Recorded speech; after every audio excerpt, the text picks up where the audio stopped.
Chair recognizes Representative González. Thank you, Mr. Speaker, members. I wasn't going to speak in fear that I might cry again, but I think I can keep it together. I went home last night, obviously pretty upset about what happened on the floor. And my first question is what are we doing here? What is our job here?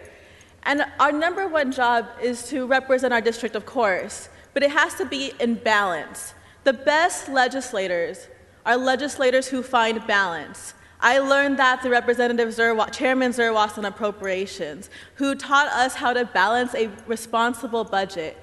Legislators who balance the needs of their districts with the future of the state are the legislators who do the best because they balance.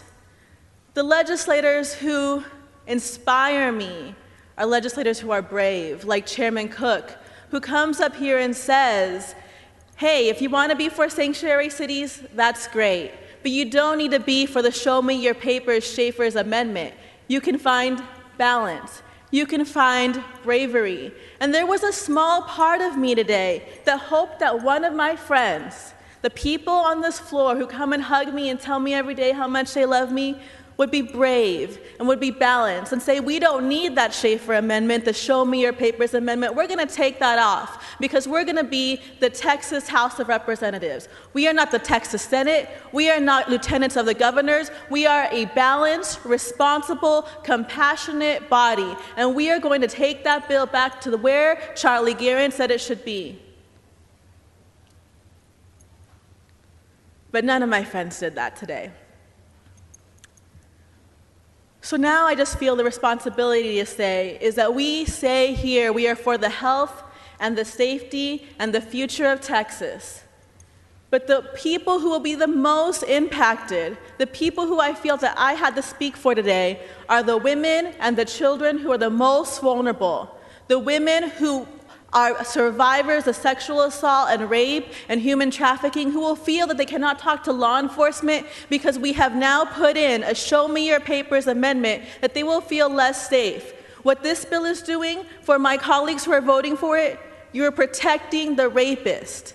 You're protecting the rapist because the women will not be able to come out. I need you to understand what you're doing because these are people's lives. These are survivors' lives. We get up here all the time and say we're for the health of women and children, but our actions are not demonstrating that to us in this bill. A lot of you know I'm angry, and I'm not sure how I get over it, but I have every right to be angry when people's lives are dramatically being impacted. I hope today you go home and you think, what am I doing here? Am I being a person of integrity, a person of bravery, a courage, a person who is balancing the needs of my district with the needs of the state for the future, a person who is building the state of Texas for the children, for the next generation? Because I would argue this bill is not our best work, members. And I'm very rarely disappointed in this House because you know that I care about so many of you deeply. But today, I have to say I'm disappointed in us. Thank you.